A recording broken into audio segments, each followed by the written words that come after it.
important because all religious subjects are important, all political subjects are important, because all of them need to be reappraised in the light of reality, because we have not faced reality, because we as a people live in a world of fantasy. And once we face reality and use religions properly, and once we understand how they are used by other people, and once we separate, not so much as separate spirituality from religions, and understand that out of our spirituality came the world's religions, and that we have been naive and let people take from us the basis, the elements, make religions and come back and sell them to us. Once we understand that, and that we had a much better version of the same religions before their former creation, then once we recover from the shock of discovering that we had something better than what was sold to us, rehashed from our elements, then go back and take the great spirituality we had and move with it. And once we understand what we were and where we are, we will understand what we have to be and where we still have to go. We are still thinking minority when we were never a minority. But we are letting minority people fool us into thinking minority. And we are literally being controlled by minorities who endear themselves to other minorities by demonstrating their ability to control us.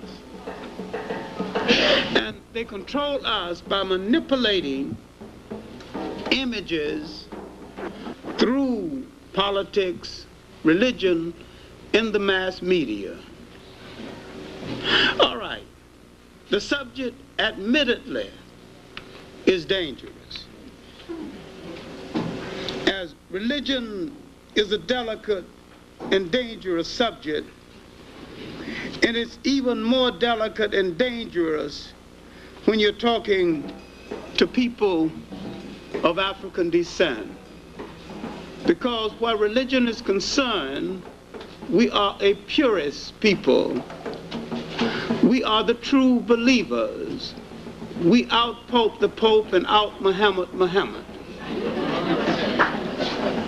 We believe in things in its purest form, and we actually believe things are exactly what they say they're supposed to be.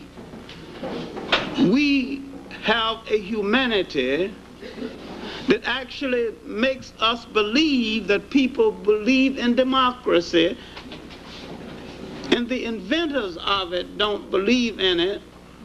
And we had democracy before they think they invented it. And when they invent a fake version of it and sell it to us, we accept the fake version and neglect the genuine democracy that we have been living all along. Not only democracy, but humanity. We have had a historical fascination for ideas that come from the outside, and this has been our trap. And we have not studied those people who sell us fake trinkets, fake ideals, fake government forms, and rehash our religions that we invent in the first place. Now, all of the elements that went into the making of Judaism, Christianity, and Islam came out of Africa. And you have to distinguish between the elements in the formal organization of the religions themselves. The religions began to decline when outsiders, foreigners, took over those elements, organized them for their own political purpose, gave them a name, and began to project them to the world for their political purpose. Then the outsider created a religion, but he forgot the African substance, and the African substance was spirituality.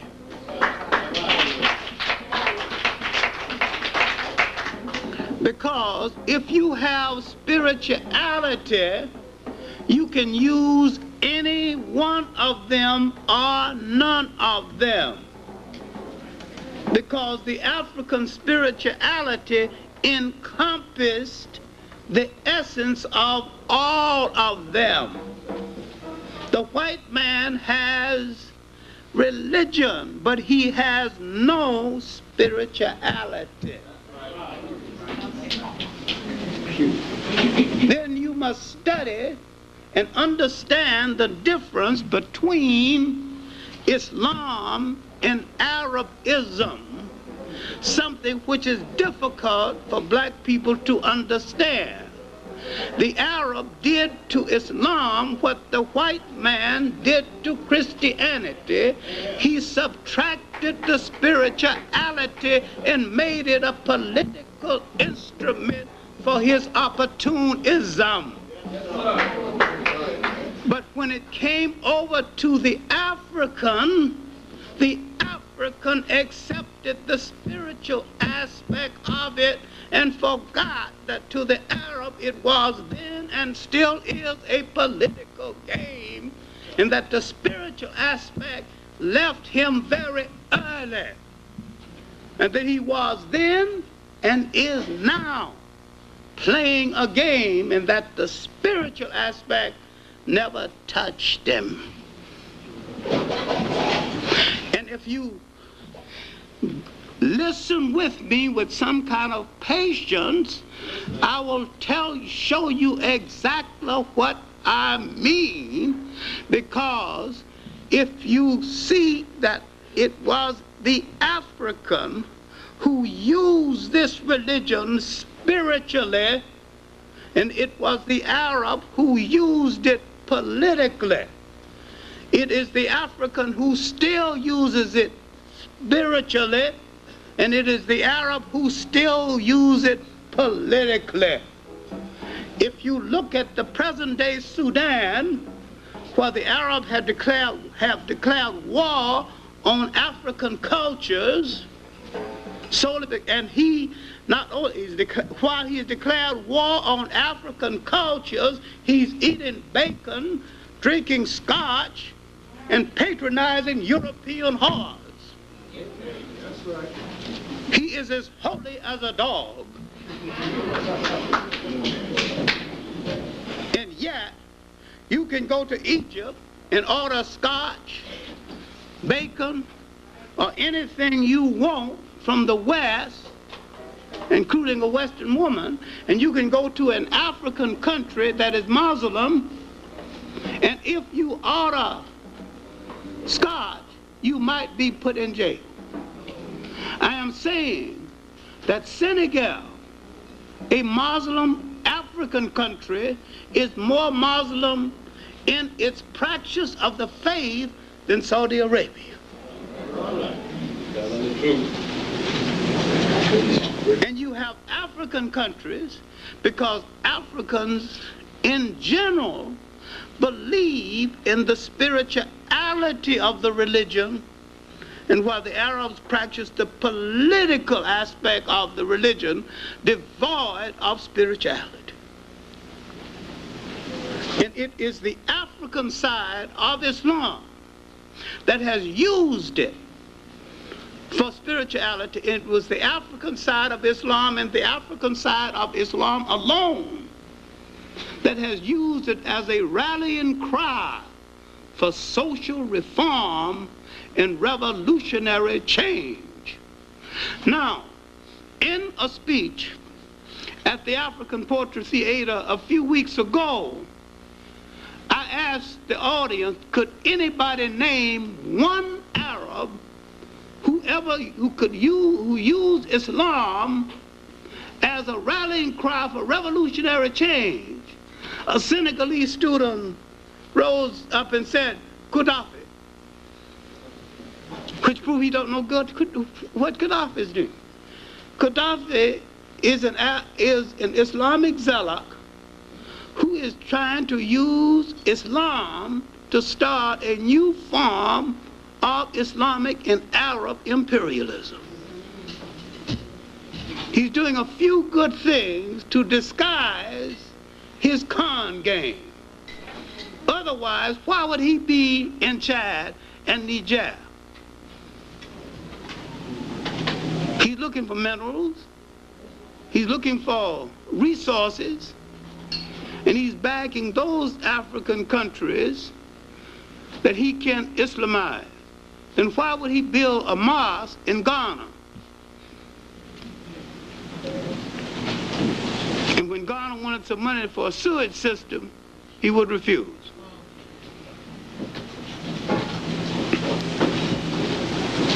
You see the politics, but you don't see the spirit.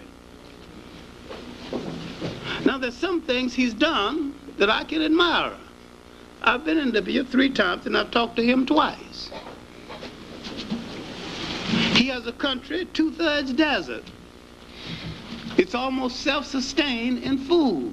That is to be admired. You've got African countries rich in soil, rich in forests, buying rice from Texas, and they got big rivers running through the country, and all rice needs is water, moisture. All sugarcane needs is moisture. You got them buying sugar from other countries, not making the best use of their own resources. And yet, he has made better use of his resources internally than many countries in Africa that have 10 times more resources. That's a plus for him in taking care of his people. But his external program is a form of Islamic colonialism that the African can't see. The African has got the illusion that there's somebody going to do something for them for nothing. The European and the Arab are similar. Their intention is to come to power and to use the religion as an instrument of power. Now, I believe religions should be instruments of spirituality and moral uplift. And the African obviously believes the same, and that is the way it should be used. But if you name, every time you name an African revolutionary who used Islam as a rallying cry for revolutionary change against colonialism, it is the black side of Islam. Now, I can rattle off all these African revolutionists, and it nearly always became part of that same basic structure. Now, I am not against Islam. I see it as a force in human history that has to be reckoned with, and that at times has commanded respect and can again command world respect. If forced to the wall, and if I have to choose between it and Christianity, I would choose it.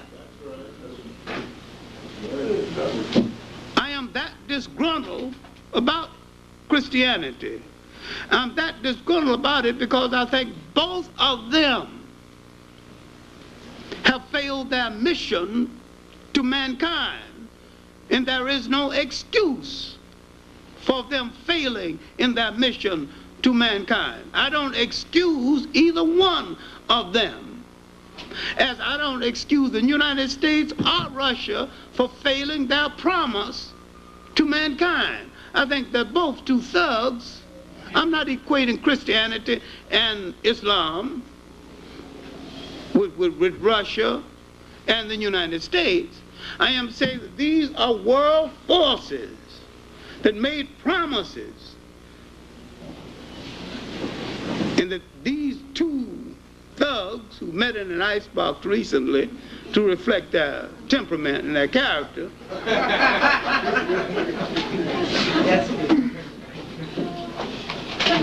and when these forces meet, you assume that one of them on your side.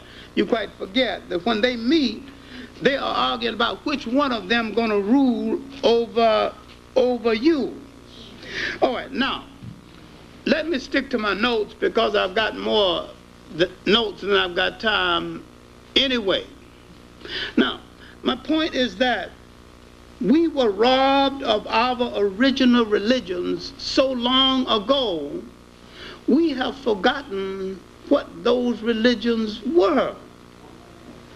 And once we go back to the original base of our religions, before Judaism, Christianity, or Islam, and when we go back to those religions were based on spirituality, and the God concept of those religions, of Judaism, Christianity, or Islam, came out of what I refer to as pre-God religions. I don't use that anymore because people don't understand what I mean about pre-God religions.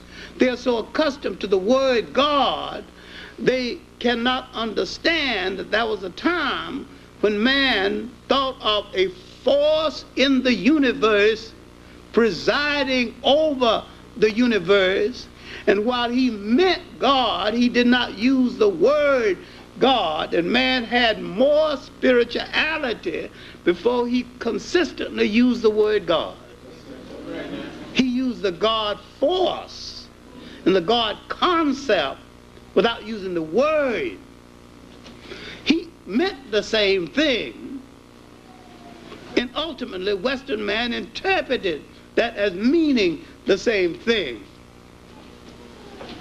But at this period, when everything was an all-encompassing, all-conclusive, man had not created, the Africans in the great river civilizations had created a religion that was so all-conclusive. It was not a weekend Jimmy Swaggart type of religion. It was a kind of religion that touched your total being. It wasn't a Sunday religion, a weekend religion. It was part of your totality, your morality, your dress, your diet, your marriage, your total human being. And it dictated everything. And this is why at this period in human history, man did not have a word for jail because no one had ever gone to one. No word for orphanage because no one had ever thrown away any children. No word for old people's homes because no one had ever discarded grandma and grandpa. Man was truly religious, too religious to shrug his responsibility in any way. I'm saying that that was the truly great religious period of man. But once these foreign clowns began to organize and misinterpret what the great Nile Valley African thinkers had and began to slap names on them and began to make political and military use of them. That's why the whole thing went wrong. Now, when we look at Islam, where the brothers go wrong, that every time they move from one religion to another, they think the new religion has been with us forever. It is the newest of the world's religions and the last one to come into the mainstream of historical consideration. And when you separate it from Arabism, if you can, and it is difficult, I must admit. But when Islam moved over into North Africa,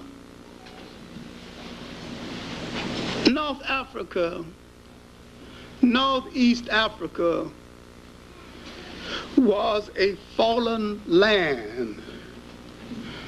It had been raped for 1,000 years. The conquest wasn't much of a conquest. Starting with the Cambyses' invasion 550, and they didn't arrive until 639 AD. And the Cambyses' invasion was 550 BC. Over 1,000 years later, they got there, and they had one invader after another, Greeks, Romans. What resistance was left? All the great structure torn down. They were ready for anything. When they arrived, they said they're bringing a great civilization. They arrived to feast on the fallen body of a once great culture. All right, now let's go back and pick them up at a period, the infancy of this thing. But let's look at these religions and look at these Nile Valley civilizations. Look at them as the basis of Western religions. And all the time this had happened while Europe was in its darkness. Now, when you take this like a classroom teacher, you've got to go into details. And when you go into these details, you've got to look at the making of the spirituality of Nile Valley people, and to what extent this influenced the people of the Tigris and the Euphrates, and the development ultimately of the people who became the people called Arabs. Remember, and this is hard for the new convert to understand, that inactivity as a place in human history, the Arabs are basically an AD people. There is no BC activity of consequence that can be attributed to them.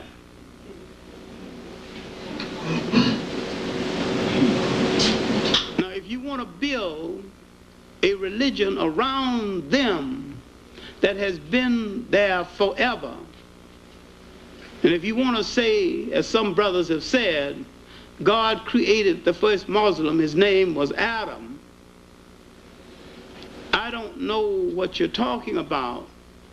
If you want to create an Islam that started before the Prophet Muhammad, again, I don't know what you are talking about.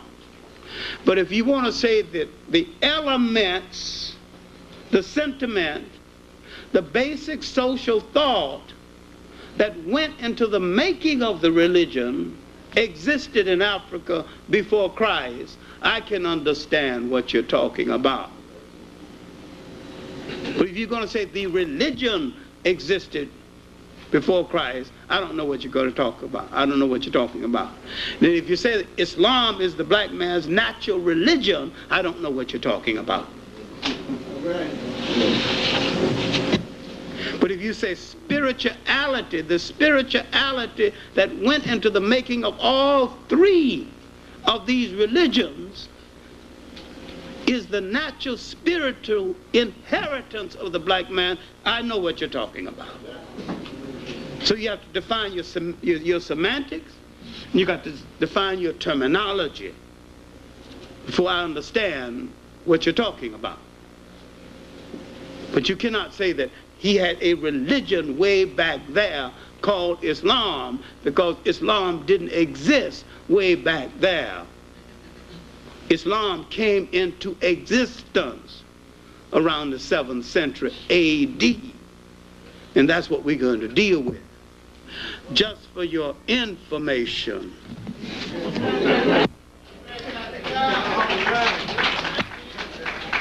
Some people never seen the Quran. This is it, in English and in Arabic.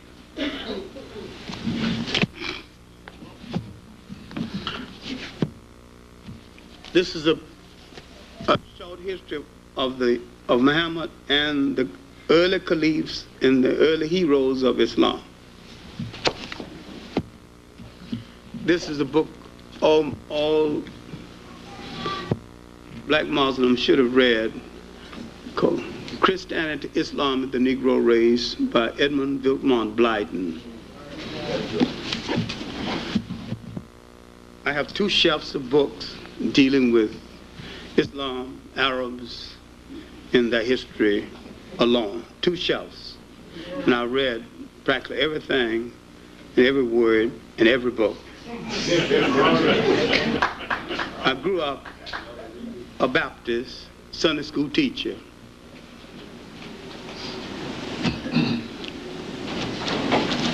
I belong to an African spirituality.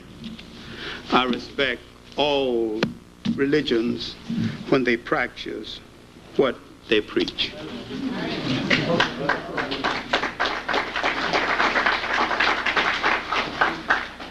Now, we have to distinguish between what a religion is, what it can be, and what it promises to be. Now let us start with the present, then work back. Let us start with Ella Mazzaroi's series, The Africans. Because this series will and has done a lot of damage, principally because most African people who see the series never read one book on Islam, never read one book on Arab history, and do not plan to do so. And all they have is his word. And they're not going to check him out.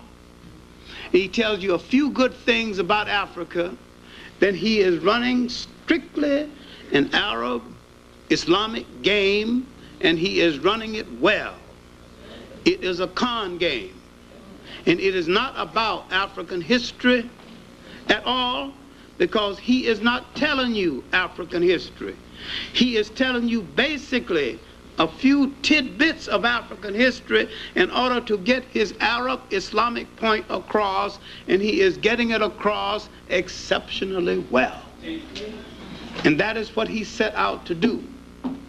Now, why don't we ask the question? A Jewish journalist fund financed it.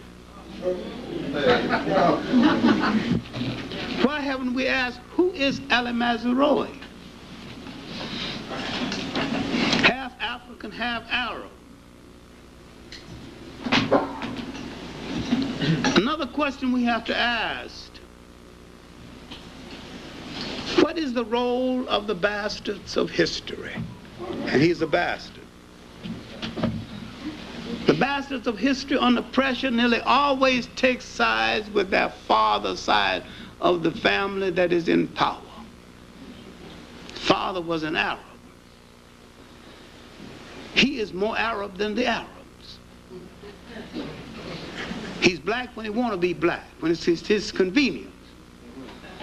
But in this series, this man is more Arab than the Arabs. You have to know some African history to know the game he's playing. But if you don't know African history, you don't know his omissions. You don't know his omissions about Ethiopia. You don't know he's left out Bilal.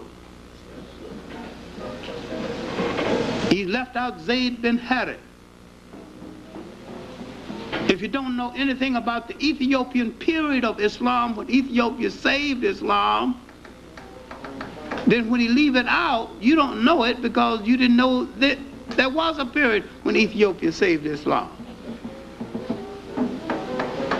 But if you read the Encyclopedia of Islam, the Encyclopedia of Islam said that Bilal was a slave, Zayd bin Harith was a slave. The Encyclopedia of Islam on this point is wrong. Bilal was a lawyer for that day. Zayd bin Harith was a military man. They were both Ethiopians. Why Ethiopians? Why did his rich wife choose 2 tutors for him, both Ethiopians?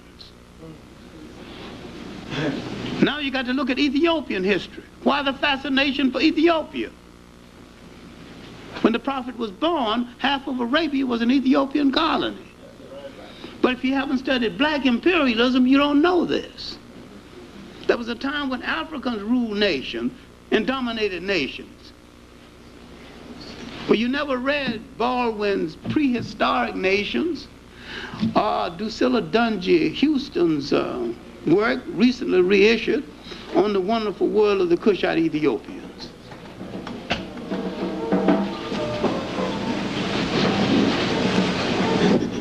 The second chapter, Chancellor Williams' work, The Destruction of Black Civilization, dealing with the southern African origins of Egypt. Look how much you have to know. Now, in his 4th stanza, the 4th session, which was really one of the better ones, dealing with exploitation, he dealt with it pretty well. He opens by downgrading the Western slave trade by 12 million people. Du Bois, in end of the 19th century, said it was from 60 to 100 million people. The documentation has proven since then that it was at least twice that much. Then the other documentations on the Arab slave trade, in a work called Slave Trade in the Indian Ocean, prove that one period 35 million Africans were taken out. Then he said there's only 2 million Africans in the Arabian Peninsula. And he asked, where are those Africans? He's safe because most people don't know where are those Africans. Alan Mazeroy, who's known me for 30 years, wouldn't dare stand before me and ask that question. Because I got an answer. I know where the Africans went, who are not in the Arabian Peninsula.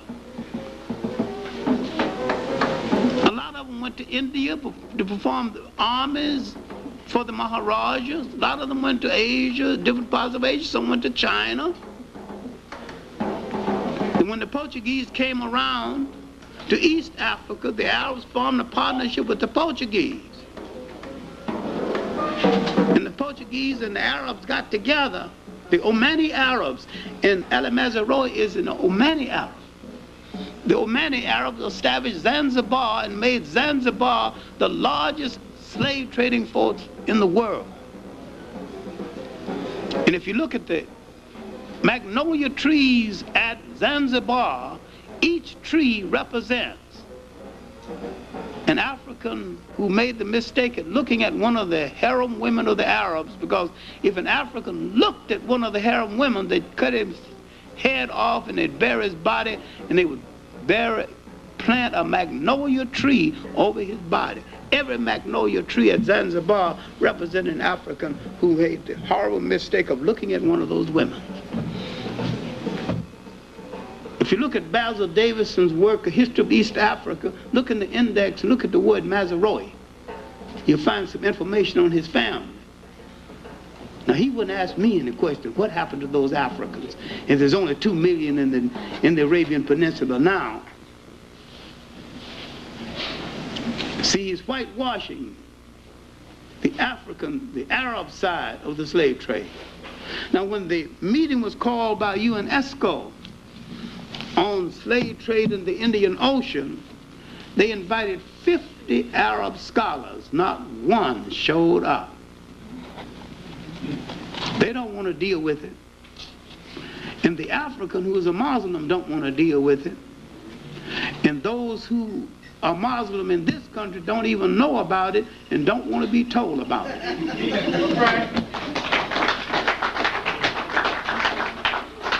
Because they think when they left Christianity, they joined a pure thing that is without fault.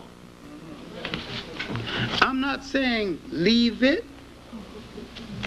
Stay with it. Stay with whatsoever you want to stay with. But realize all Western-oriented religions are faulty. All Western-oriented religions were in the slave trade one way or the other, one time or the other. And all religions that said that God endorsed slavery are liars and hypocrites. No religion and no God ever proved of anybody enslaving anybody. The Quran, and if you doubt it, you can take a copy here and find the passage, says that you can beat your wife, but you have to beat her with a stick only so long. The stick cannot be too large, but you can beat her.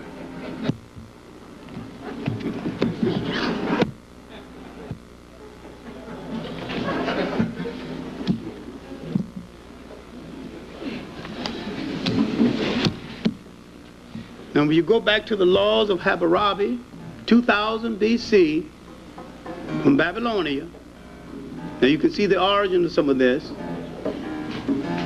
It's supposed to be the first civilized law.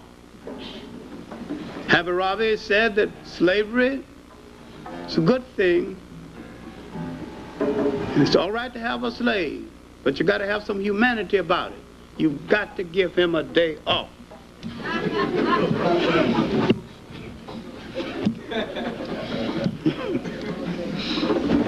Give him a day off, it's all right.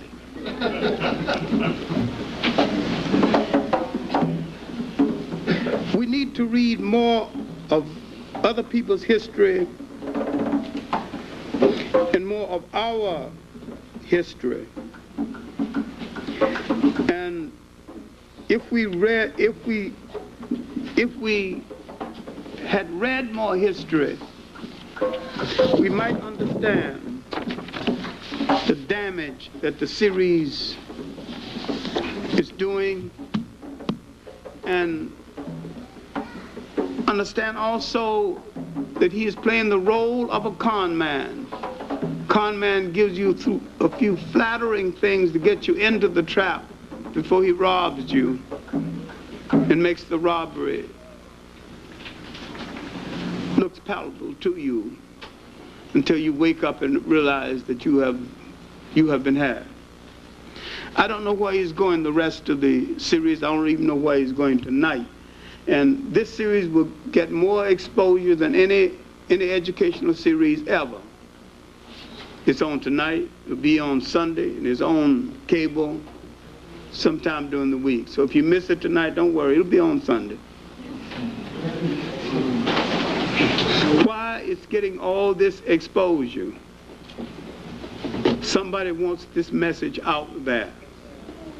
Who wants that particular message out there? Who has the reason? let's study its backers.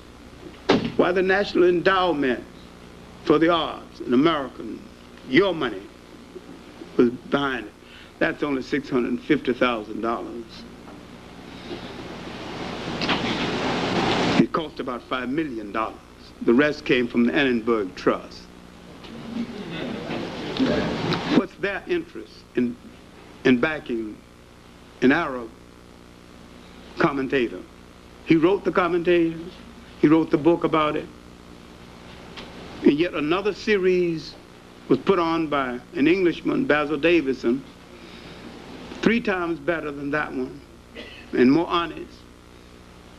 Because knowing that he was white, every time he came to a critical part of the history, he found an African and put the African historian in front of the camera and let the African explain African history instead of he doing it.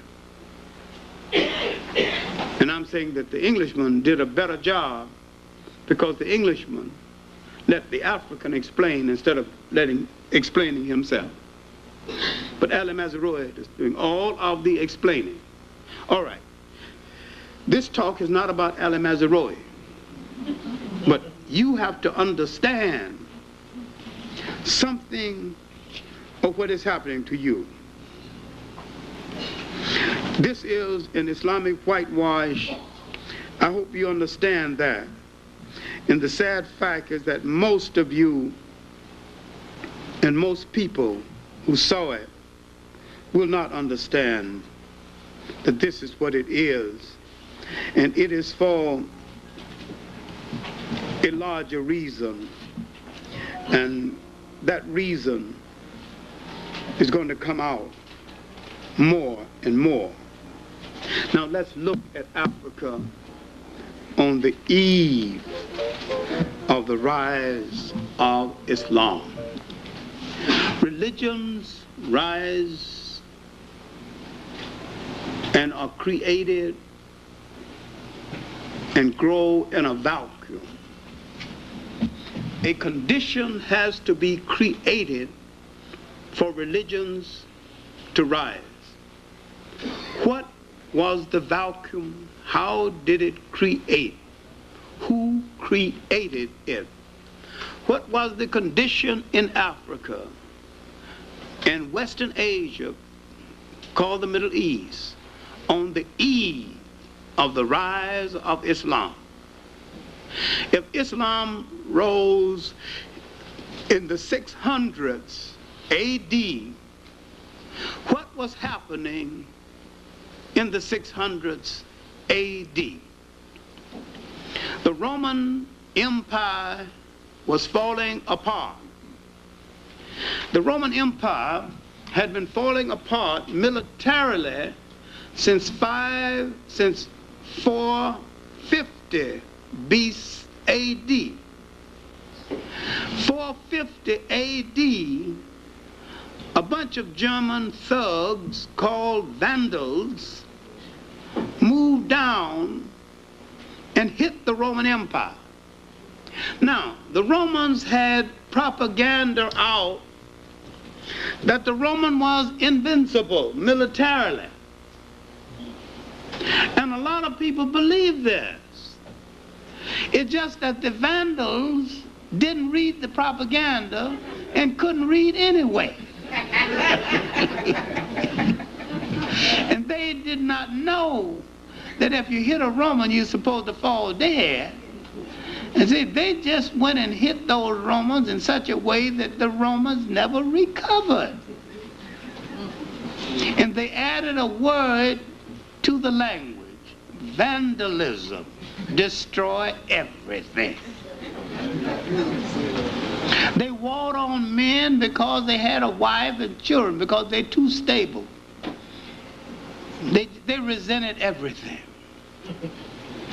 Then they moved over to Spain and started a fight with the Visigoths, the Goths and the Visigoths. But only the people who read Roman propaganda continued to believe the nonsense. But the Romans would coach a long time. Now, they had already made a mess out of the management of Christianity because now the fight between the Byzantines and the regular Romans continued. When the Romans, and if you understand what I'm saying right now, maybe you'll straighten out some current thing. When the Romans stopped killing Christians and became Christians, they wanted to take over the apparatus of Christianity from the Africans who were managing it while they were killing Christians. When the European takes over anything, he wants to control all of it, not a part of it. Now, if some backward people called black leftists understood this, they would realize that if they help the white left into power, the white left is going to do them in.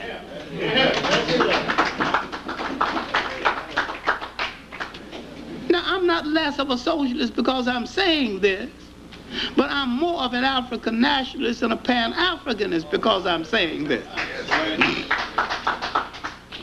Because I take my socialism from African social living and not from Karl Marx.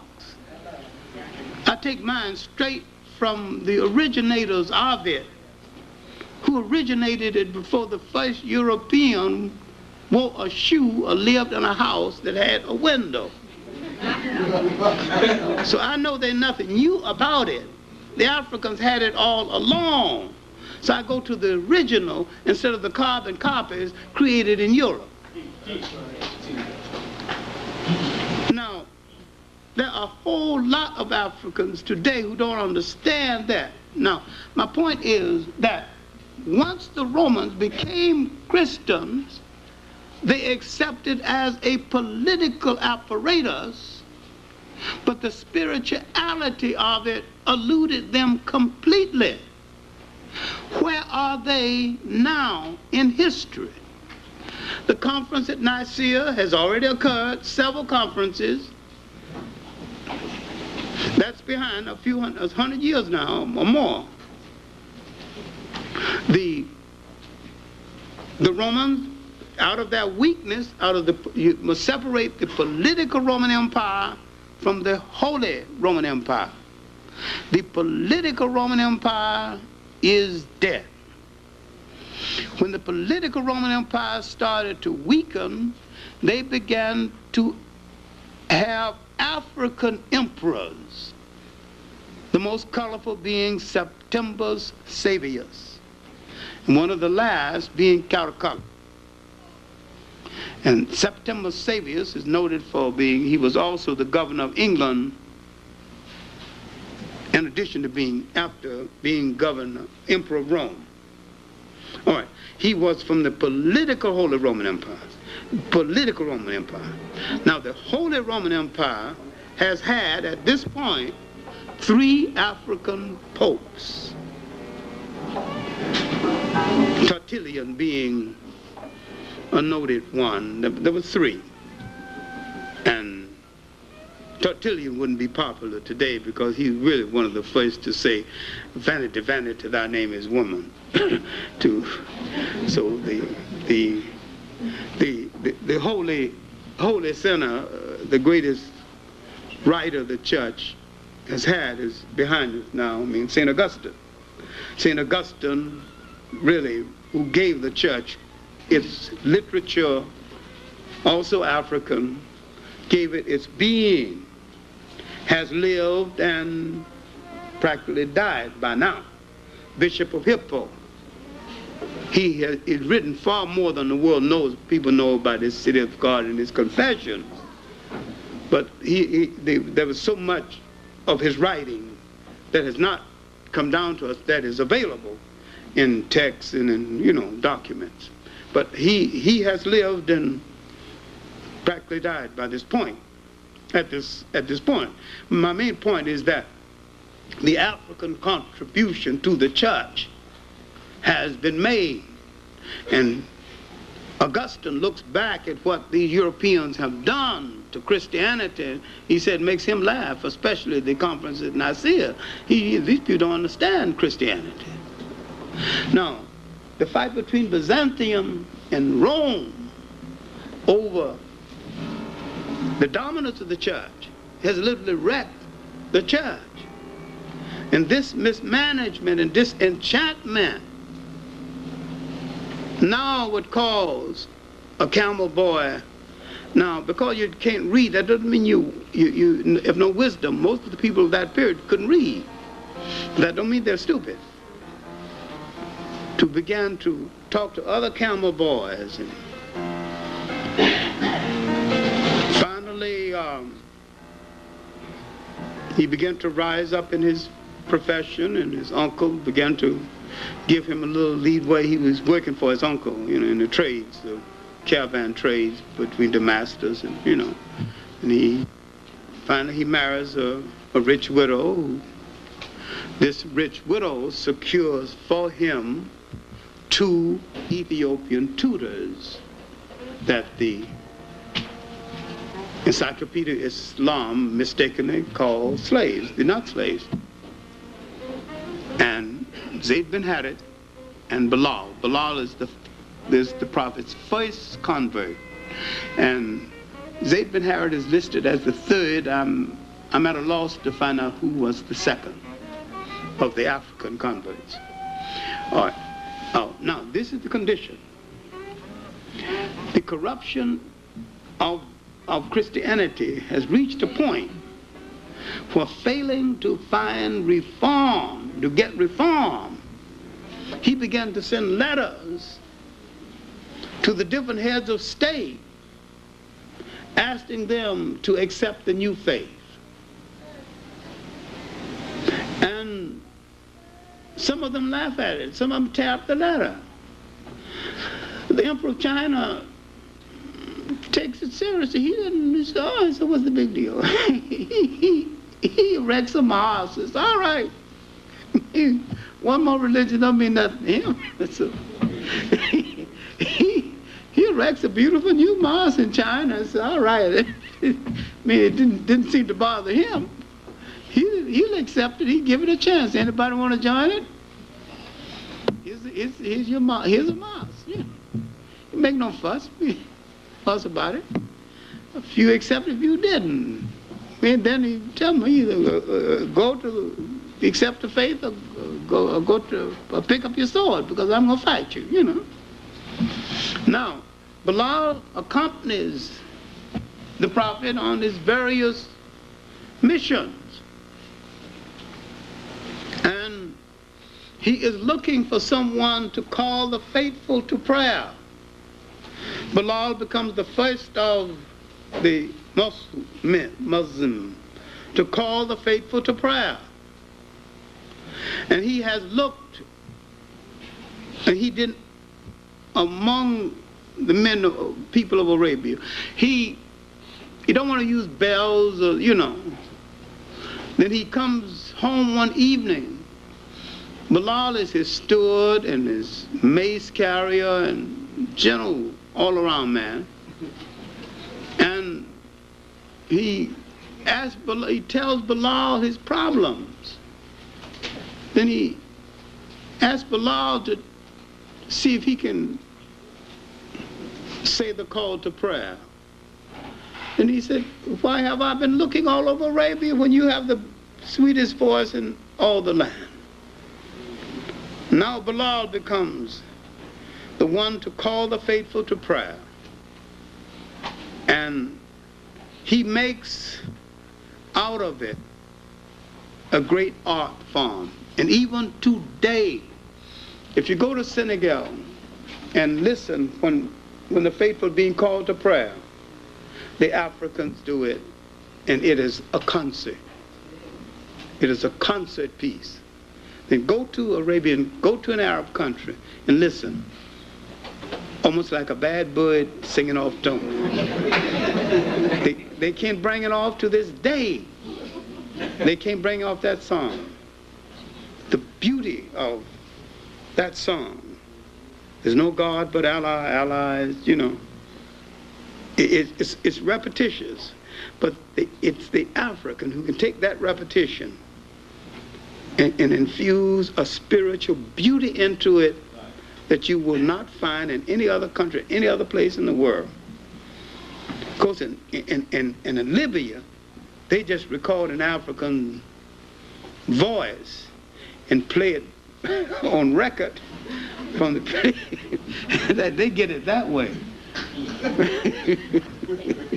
But Libya seemed to have been the only predominantly Arab country where the 5 prayers are called on time, and where you do see a degree of people moving toward the mosque to say the 5 prayers.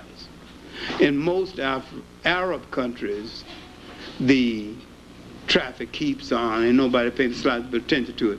But in Senegal, a predominantly African country, when it comes time to say one of the 5 prayers, the traffic stops. And you could be going to have a baby, but the traffic stops.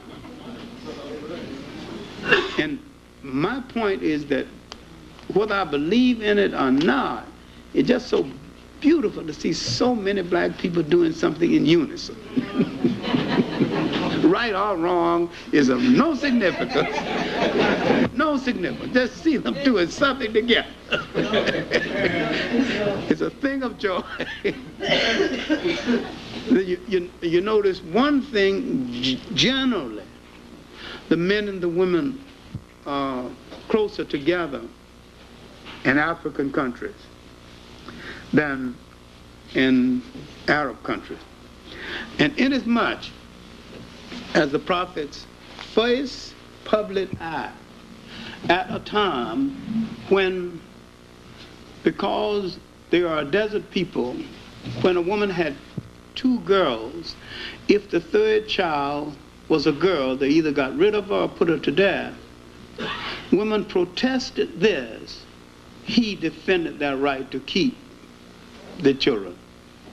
Now, inasmuch as the Prophet defended their right to keep their children, one wonders why and how over the years systematically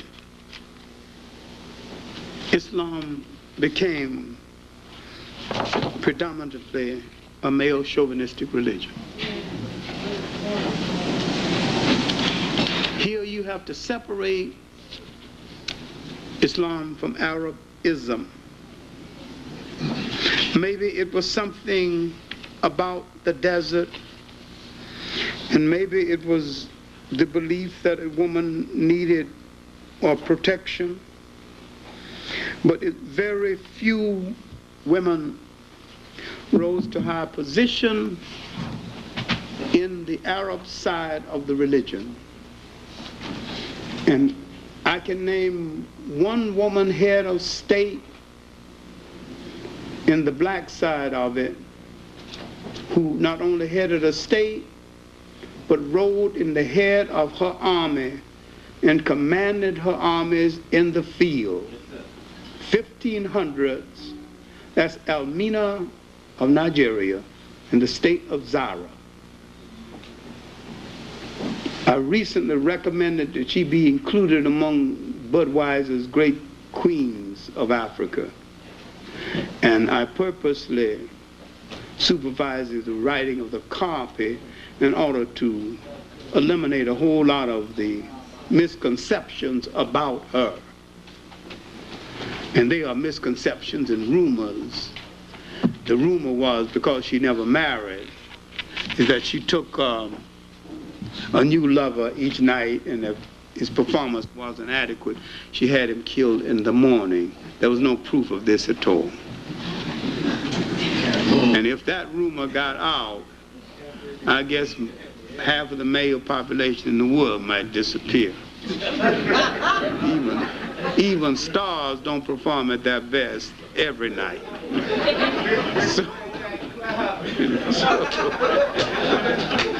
So that wasn't an important thing anyway. The important thing was this strong woman defended northern, it wasn't Nigeria then, it was in the Hausa country. The state of Zara defended her state and built walls of defense that still can be seen in this part of Nigeria, defended her right as a woman without getting into the nonsense about liberation, held her ground, defended her lineage, and left her mark on that territory of Africa until that part, as a part of Nigeria that is literally called Elmina City. And she was a Muslim. And that did not happen any other place among Muslims for women. That did not happen. It surely did not happen any place among the Arabs. And the revolutionary African, especially revolutionary against colonialism, happened nearly always on that side, on the African side. That meant that the African accepted the religious side and the spirituality, and that Islam said something to the African that it did not say to the Arab, and that it still says something to the African that it is not saying to the Arab. That if Islam is to be rescued and made the great spiritual and moral religion it was intended to be, instead of the political instrument for opportunists, it will be the African who will make it so. He has the capacity to make it so. And this is what we need to look at. Not to ignore the Arab at all, not to ignore the fact that it was from Arabia that the religion came out, swept over into North Africa, and had its rapid growth. All right, now, after this religion barely got underway, the prophet had some difficulty, had to leave Medina, then literally had to fight his way back to Mecca. Bilal was with him all of the time, and so was Zayd bin Harith. Zayd bin Harith was the governor of the Prophet's tribe, the Quraysh, and he was married into the Prophet's family, one of the highest honors possible. And he is hailed as one of the great heroes of Islam in the Encyclopedia of Islam and other literatures of Islam. The literature of Islam writes about the great blacks, but they don't tell you they were black. And what we need to do is to do a little more research in the area of Arabia and the presence of so many Africans at the time. We need also to look at the number of African neglected heroes and Islam and bring them back to fore, bring them back into world consideration, and understand that Islam came into being so fast. It is literally a religion made from a composite religion, and the least original of the world's religions. It had to take something from Christianity, something from Judaism, something from Zoroastrianism, That is nothing that one needs to apologize for. And yet, it came into being at a time. It served a great purpose. And it had to turn to many places for haven and for shelter. On the advice of Zayd bin Harith and Bilal, some of the key followers were sent to Ethiopia for shelter while the trouble in Arabia blew over. The prophet said, go to Ethiopia, go to that land of righteousness where no one is wrong. This is the kind of reputation Ethiopia had among Muslims at the time. It had been a Christian nation for over 300 years. Other people against the move went ahead and told the Ethiopians that these people were thieves. And when the Ethiopian king received them, he said that your message is not much different from the Christian message.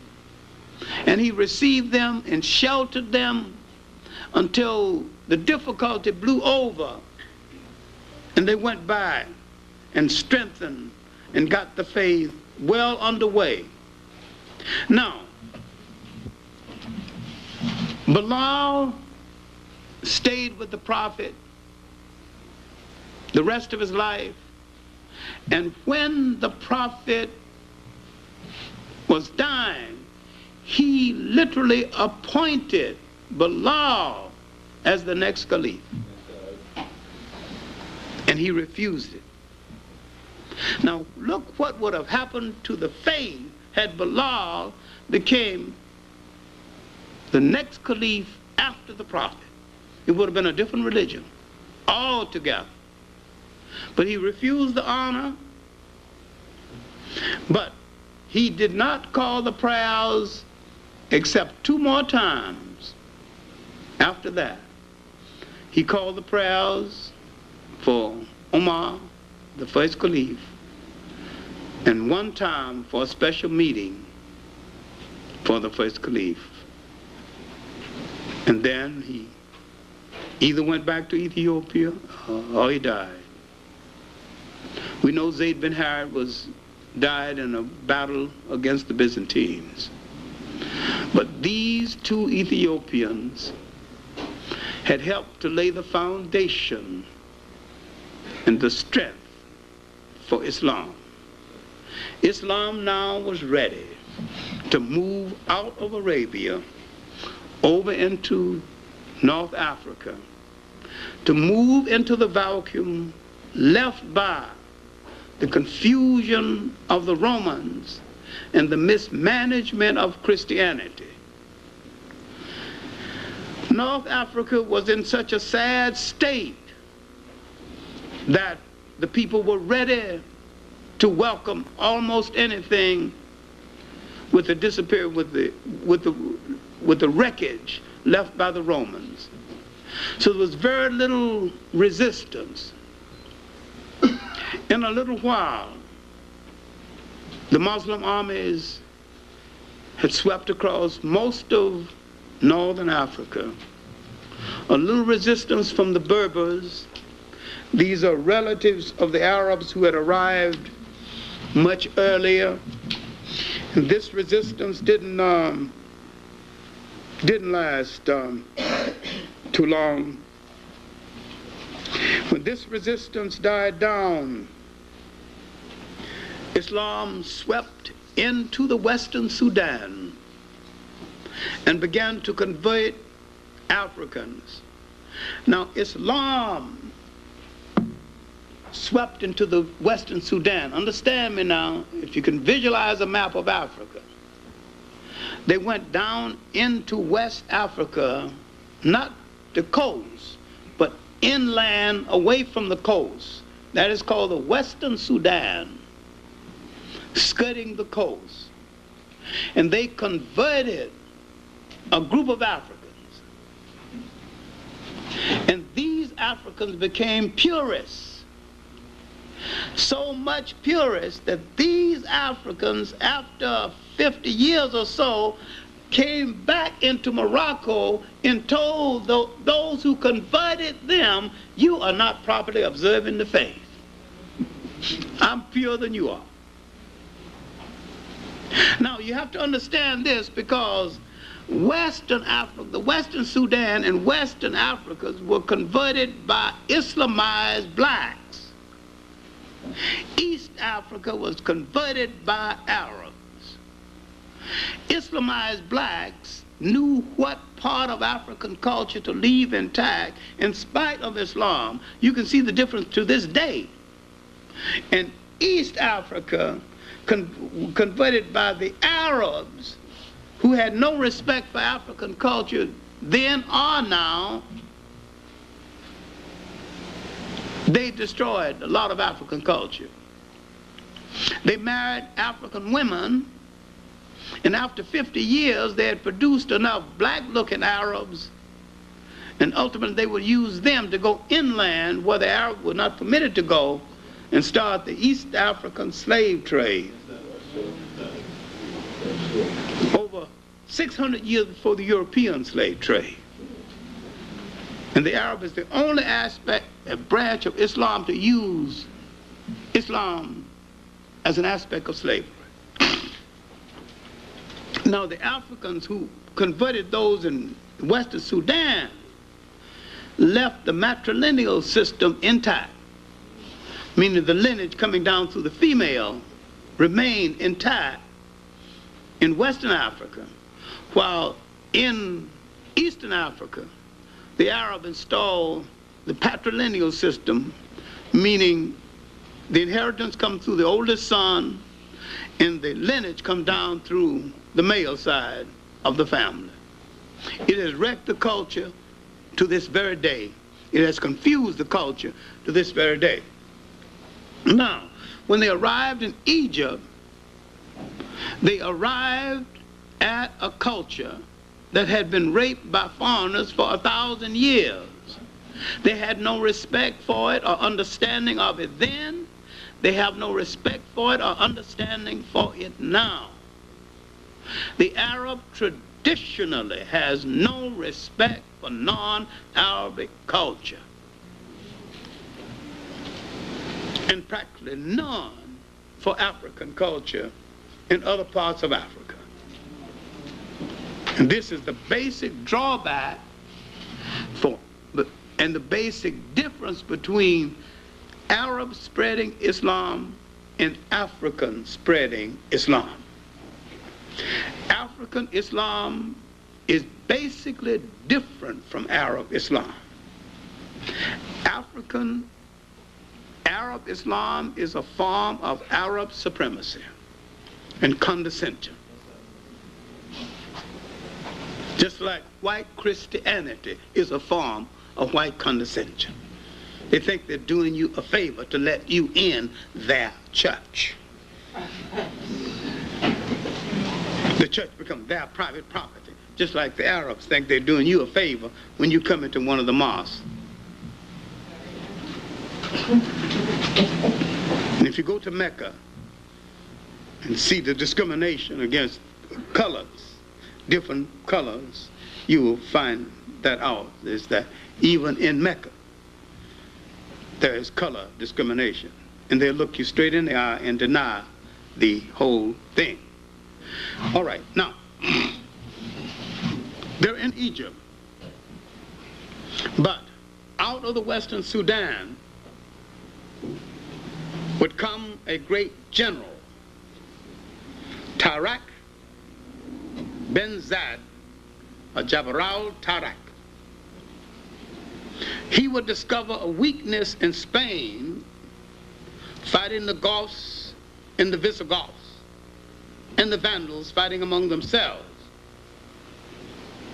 The dissident element in Spain would do something white people rarely ever do. They would sneak across into Africa and tell the Africans how weak the whites are, and said they are so weak, if you want to conquer them easy thing to do. Jabbar would send a testing army, about 10,000, just to test their lines. You find it is easy. Then later, he would send 60,000. He'd take Spain. Now this is purely an African conquest. You are not dealing with the Arab conquest of Spain at first, because the Arabs were not there at first. The initial conquest of Spain was African, not Arab. That army came from the Senegamia, now Senegal, and parts of what is now Mauritania. And when they moved over and conquered Spain, Madame Bourguiba has written a book on it that bears the name Tariq Ben Zayed. The Rock of Gibraltar is named after him. It's the hill or the mountain of Tariq. Gibraltar is a corruption of his name, Jabbar. And she describes the army going into Spain. She says the army was black as ink. The general was blacker still.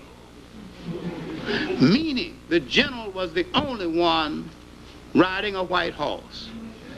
So his blackness against that whiteness looked blacker than the rest of them. But the horse was better dressed than the kings of Europe, with silk and brocade. And the women taking off garments and throwing him in front of his horse, waving. Let me beat the foot. I'd like to see Hollywood put this in Technicolor.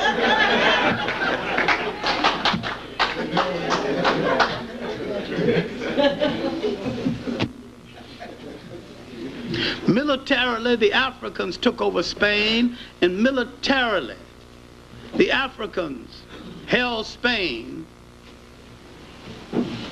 until 1240, while the Arabs did come in. But the military hold on Spain was Africa. Now let's look at the Africans and the Arabs, that combination called Moors in Spain. What did they do? What did the Africans give to Islam?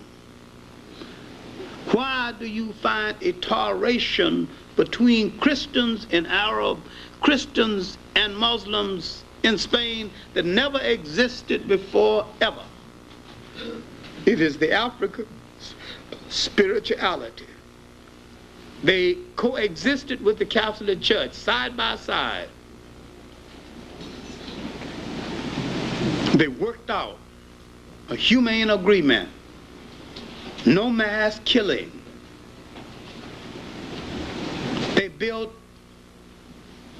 public schools. They built public baths. There's a chapter in John Jackson's Introduction to African Civilization called Africa and the Civilizing of Europe. You would do well to read it. That chapter alone is worth the price of the book. But there are many other books on the Africans and the Arabs in Spain. They gave Spain the greatest civilization it has known before or since. They built a great university, Salamanca. They translated the great works of the masters of Europe, including a lot of work they had stolen from Africa. Europe had forgotten its own masters. The Africans translated it. It was the African that suggested that the Jews be appointed to the chairs in the mind sciences. God, what an error. All the ideology chairs. It was the Africans who took the Jews into Spain and made them the grandees, the money managers of Spain. And when the Africans lost power, Some of them went Holland and found the Dutch East India and the Dutch West India Company and became managers of the slave trade. People find no compunction of turning on us when it's their convenience to do so. But their performance and the partnership between the Africans and the Arabs and the Berbers in Spain was a long and beneficial partnership and a fine moment in their history and in world history. The African and the Arab and Islam had united and held Europe at bay for almost 1,000 years. And when that partnership went bad, both of them were in trouble. By 1450, the Africans and the Arabs began to argue among themselves over nonsense at first.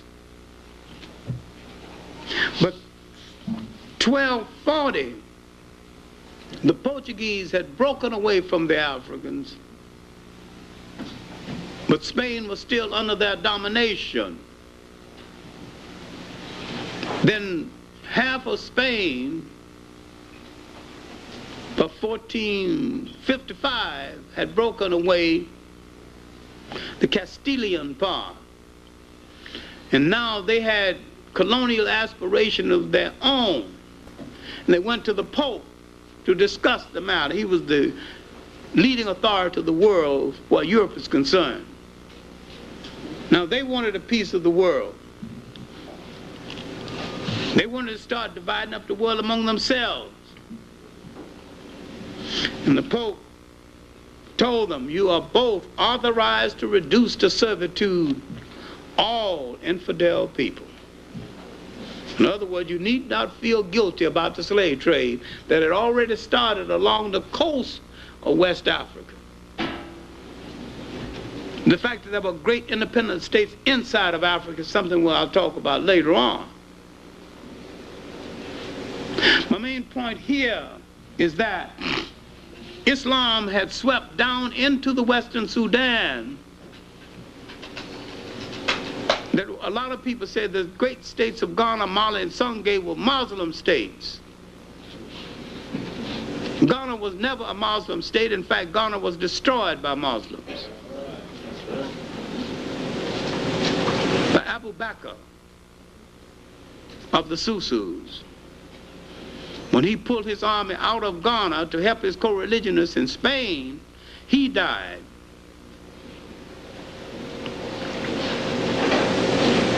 Now, I'll be talking about these other states in more detail in another way. But what I'm concluding with is that the spread of Islam into the Western Sudan had brought a language, a sense of accounting, and a religion that had a fascination for the African. But now, the argument between the Africans and the Arab, spoiling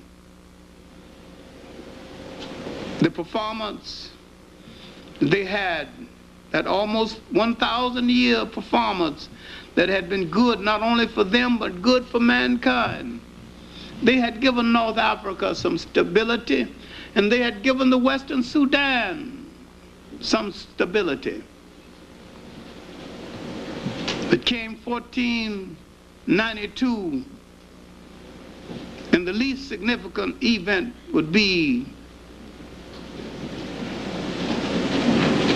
the so-called discovery of the New World. The greatest event in the history of that period would be really the Africans and the Arabs, collectively called Moors, would lose their hold on Spain and be pushed out. Be pushed out of Spain, and they would lose the Mediterranean. They had blocked Europe in the Mediterranean. They had forced Europe out of the Mediterranean, and they had forced Europe into the Middle Ages. Now Europe had discovered longitude and latitude. It had come out of its box. They'd gone back to sea. They had learned some maritime techniques from the school at Salamanca, that the Africans had translated the information from Spain, and they would turn on the very Africans who translated it for them and the very Arabs.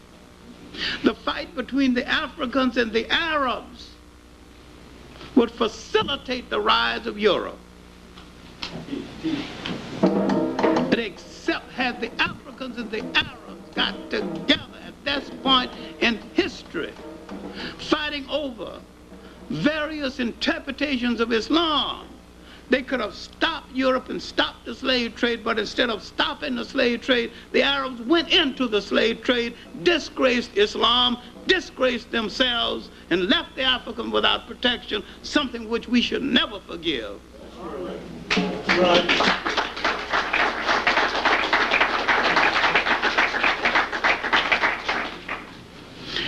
And after this,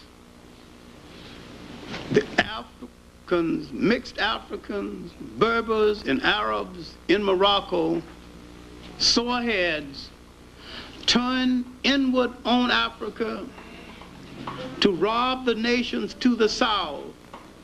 They recruited European mercenaries with modern weapons for that day, and with some guns supplied by Queen Elizabeth I, they invaded the Western Sudan, destroyed the great state of Sangay.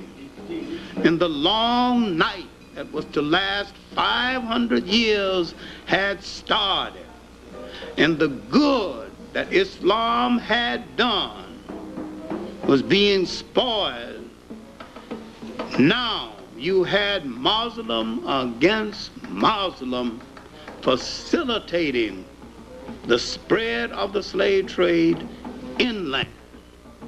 I am saying that while this is one of the world's greatest religions, its redemption is going to come from Africans who will rescue it, give it a real meaning, make it a world religion, make it a world force for unity, and give it the sense of tolerance and respect for other cultures and religions that it once had, and integrate it into the concept of African culture and African liberation.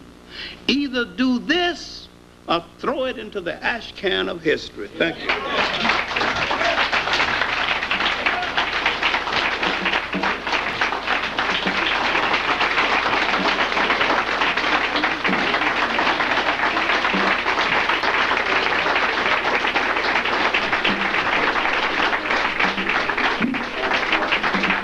Henrik Clarke.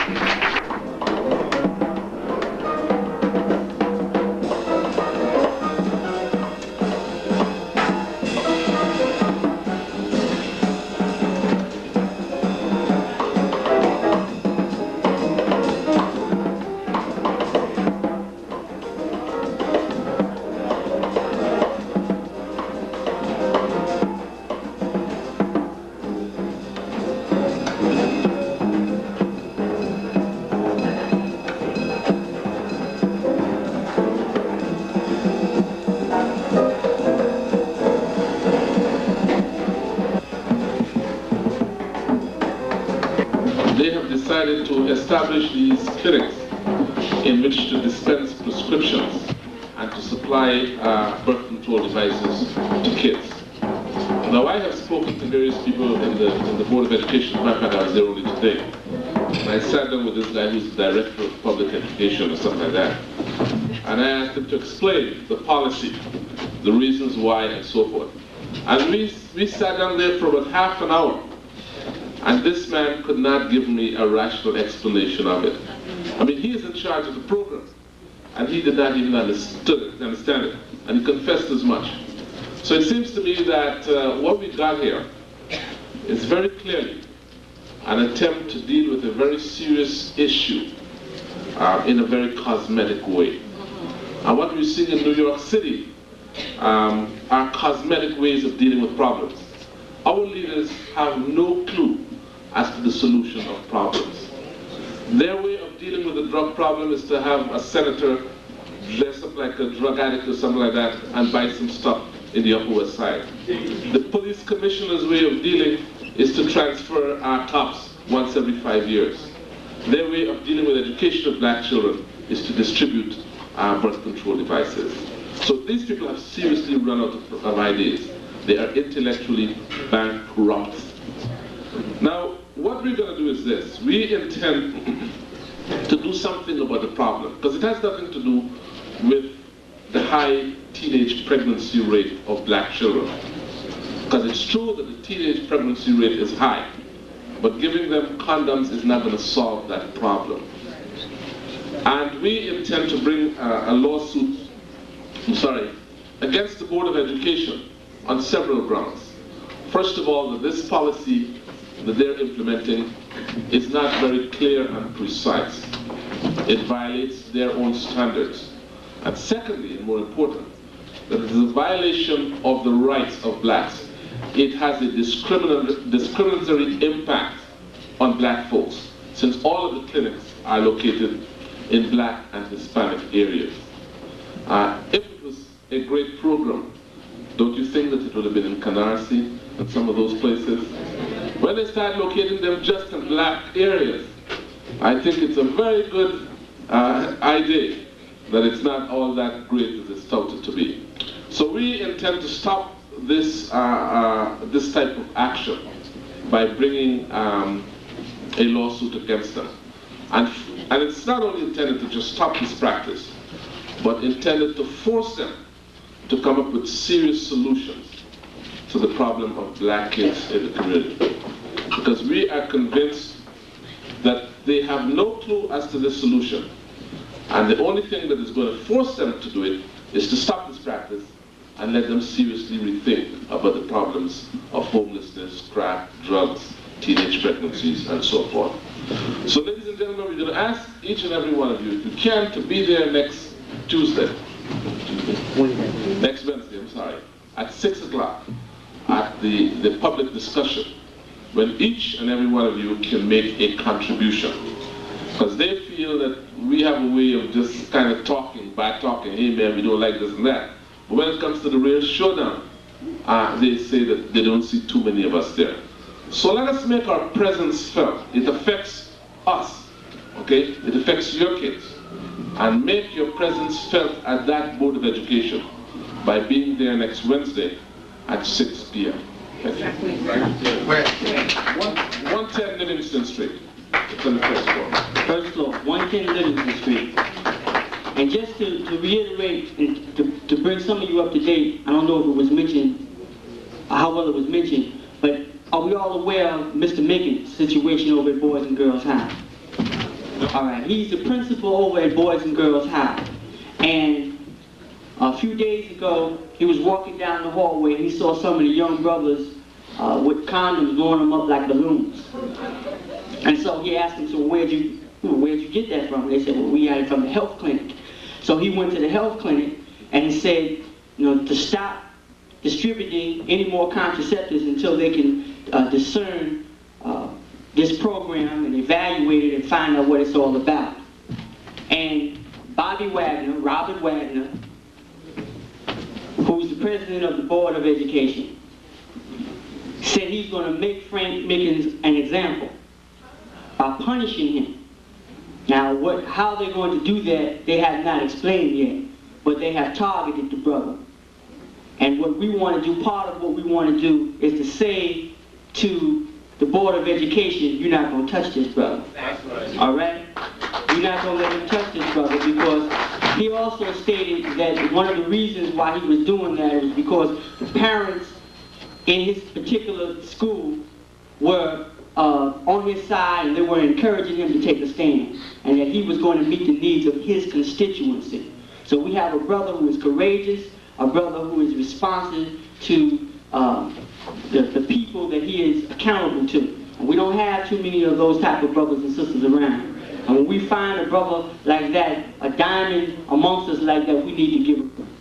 Clarke, who did you say made up the Vandals, the people that you call the Vandals? They were Germans. Germans? They were what became Germans. They were Teutonic people, and they came out of what later became Germany. And their descendants can be seen in North Africa today. You occasionally in North Africa you see a jet black person, tall, with blue eyes, descendants of the Vandals.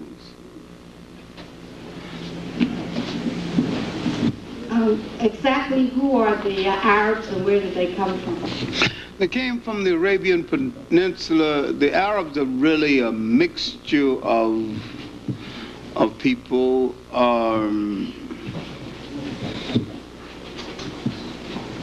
They really, if you want to take the biblical explanation, they're supposed to be descendants of Hagar's children, the descendants of the... Remember, Abraham had children by an African woman called Hagar, and those children supposed to be the Arabs, and the one he had by Sarah supposed to be the Jews. Now this is the biblical side of it, but the physical, the actual historical side of it is much different.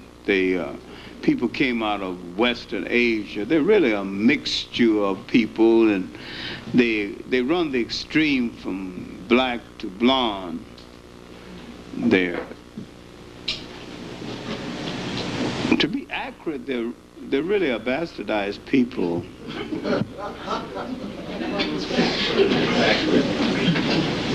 Is it true that non-brown-eyed people are less intelligent than brown-eyed people? I don't want to get into that. I don't believe, I mean, really, I don't think, even if it's true, I don't think it has any great significance in relationship to what I was trying to get across. No, I don't really think this is of any significance tonight, and even as a discussion, it weighs not. I wish you would ask me a question that's relate to what I talked about tonight. I didn't talk about this kind of fringe races. I want to talk about some hard stuff, really, that's soft, peripheral. Someone to come up with a real question that relates to what I said. Yes, sir, Dr. Clarke. I concur with many of the things you said, but you also made some generalizations about African people in this country. Then say it. Go ahead. State it. There are people who are Muslims in this country who are trying to, in the best creative and innovative way they can, Africanize Islam. Mr. Farrakhan has been very clear about his position about Arabized Islam. Malcolm X was very clear. Elijah Muhammad, I think, even though he did talk about the Asiatic black man, I think he was very clear that he was about sort of a nationalistic type of Islam. So I think even here in Brooklyn, we have the African Islamic Society. We got Sheikh Tawfiq in Brooklyn, I mean not in Brooklyn, but in Harlem, 113th Street, have been teaching African-centric Islam for 25 to 30 years. So there are, continual growth and development of African American people who are trying to de-Arabize Islam. And of course, there are those who do follow the Arab line, but there are many who, just like in this center right here, who are trying to de-Caucasianize Christianity right here now. Reverend Darkley is trying to do that. There are also Muslims who are doing the same thing with Islam. So that's it. I'll concede part of what you're saying is the truth, but we still have these wild fringe groups who are coming in from such a angle that has no basis in historical truth. I believe Islam, taken truthfully from its historical base, is good enough and with historical facts. And I believe that the Arab has done a disservice to Islam. I think he has just as much right to practice the religion, but I think that the Africans need to call him to task for the wrong he has done to the religion, as you need to call the whites to task for the wrong they've done to Christianity. And I just happen to believe that those many who've been reluctant to do this. I have respect for Elijah Muhammad's Islam because it was rough-hewed, and that he created an Islam that communicated to his constituency, and he got some things done, and he made a lot of people who were kind of lost from their cultural and community moorings. He made them feel whole again and self again. I can be very tolerant and understanding of his Islam. I don't have much patience with Wallace Dean Muhammad's Islam, and I happen to think that Farrakhan has a good, smart, sharp mind. He hasn't made as good a use of it as I think he should have, and I think that he was wrong in getting so overly involved in this Jewish thing until he has taken too much time from the work that he needs to be done for his people. You're never going to resolve this, and Jews never going to leave you alone. It's a very vengeful people who never forgive anything, never forget anything, and once they get on your back, they never get off. And that it just is too much of a dissipation of energy to even be bothered with them. I think it was an error. He should have just left them alone. They, right or wrong, and they're more into whiteism anyway than anything else. Yes, Dr. Clarke, is there historical or scientific proof of the Islamic religion before 600 AD or the rise of Muhammad? None whatsoever. None whatsoever. Yeah, Dr. Clarke, I'd like to thank you for a very enlightening lecture. And my question is in regards to Pan-Africanism. Is it possible for the Africans to acquire Pan-Africanism without dealing with the Arabs as invaders of Africa? No. Once you deal with South Africa, you're going to have to deal with North Africa. You cannot deal with Pan-Africanism without dealing with the Arabs as invader, and realize all invaders do more harm than good ultimately. Now we have to separate the Arabs from the Islamic faith. Might be difficult for you to do, but the Arabs are invaders and they act like invaders.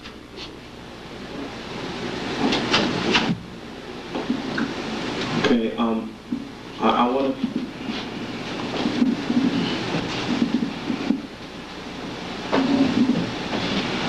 Yeah, I'd like to know what does the Ethiopian Jews and the European Jews have in common? Nothing, because the Ethiopian Jew is close to the original members of the Hebrew faith. The European Jew is an invention. The European Jew has no relationship to the biblical Jew at all.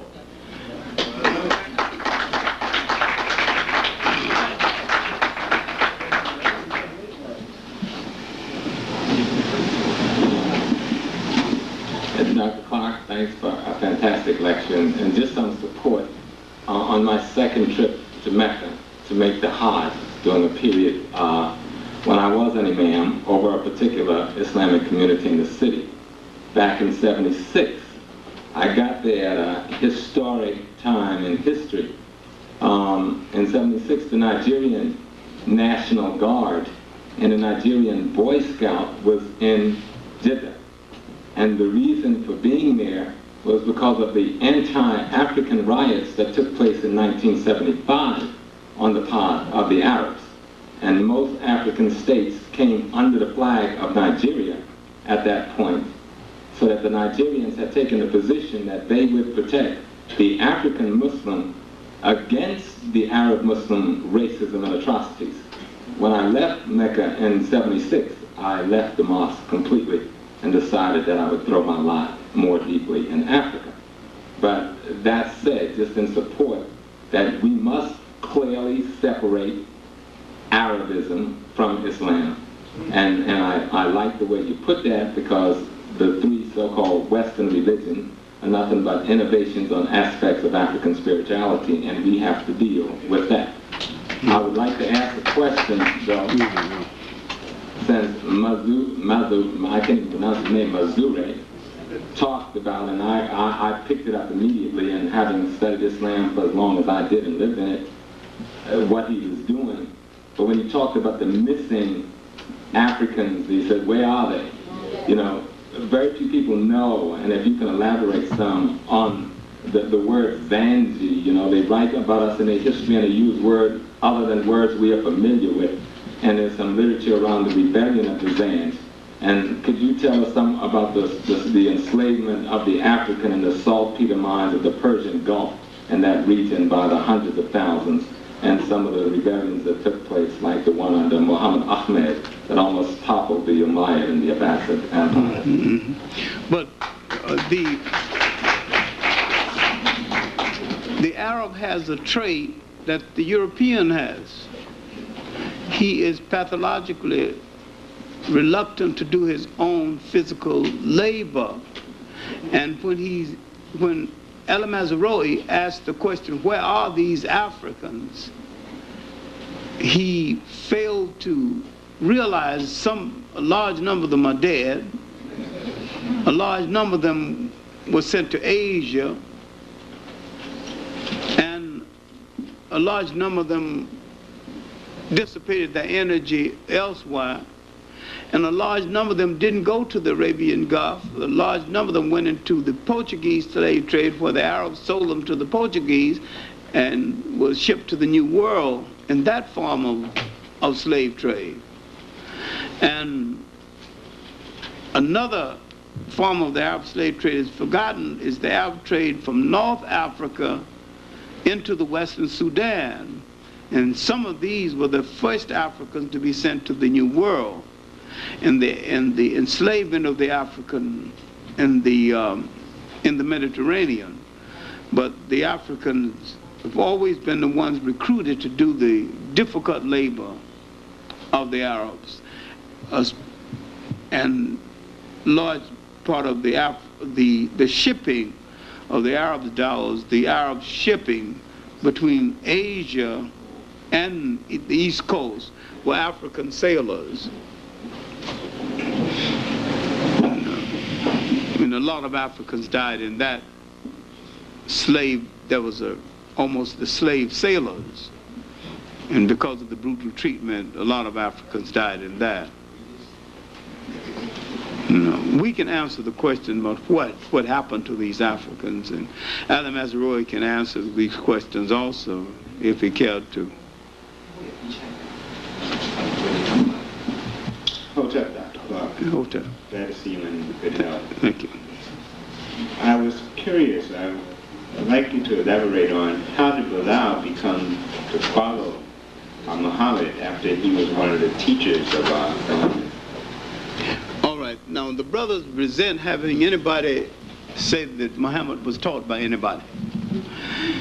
What the brothers failed to understand is that nearly all of the world's deities were illiterates, including Jesus Christ. Buddha was an exception. He came from the middle class, but even he took off his robes and became a beggar, and they were hired as tutors. As it was the fashion of the day when there was no schools, you would hire teachers to teach you. And his wealthy wife secured these 2 Ethiopians, and their job was not only to be his steward and to follow him around and do his basic jobs, but to give basic teachings. No, the question is, how did he become? But that was what he was hired to do. This, they were working for other houses, and she bought the contract, just like you buy a baseball player's contract from another team. So if they were slaves, then all baseball players are slaves.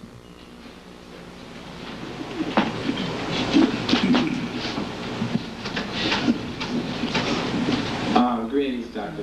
Thank you. Dr. Clarke.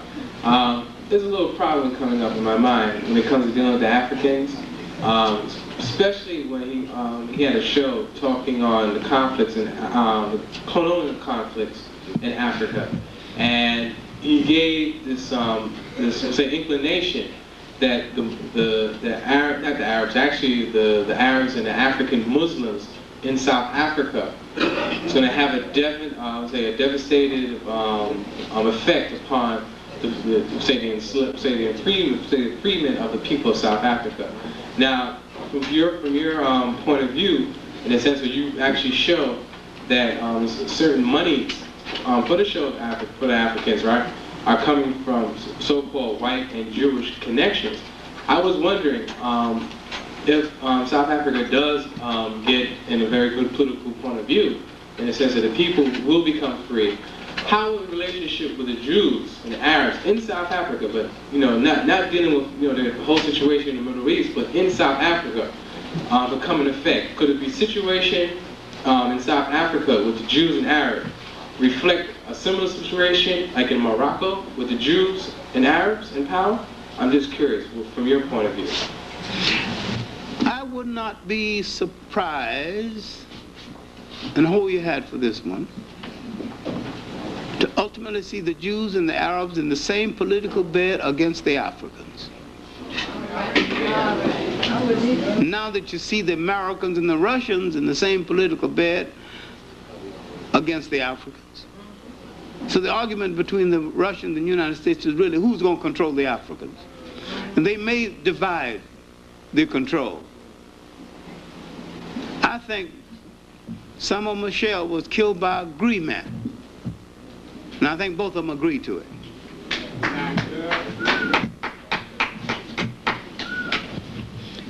And why wasn't there a black pilot? If you had to have a pilot, why didn't you have a black one? You mean to tell me, with all the millions of us in the world, we can't produce a pilot? Yeah, the Ethiopians, the best pilots in the world. And all of them are not flying planes for Ethiopia. Good evening, Dr. Clarke. Yeah. Would it be an overstatement to say that Bilal was the major theological architect behind Islam, that he was the one that actually formulated all the doctrines and Muhammad merely proclaimed them?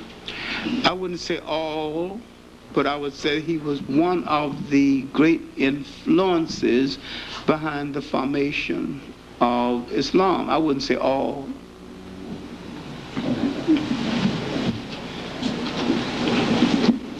Okay, that's going to have to be the last question. It's 9:45. And I'm sure you want to get home, and we want to thank Dr. Clarke again, right? Thank you.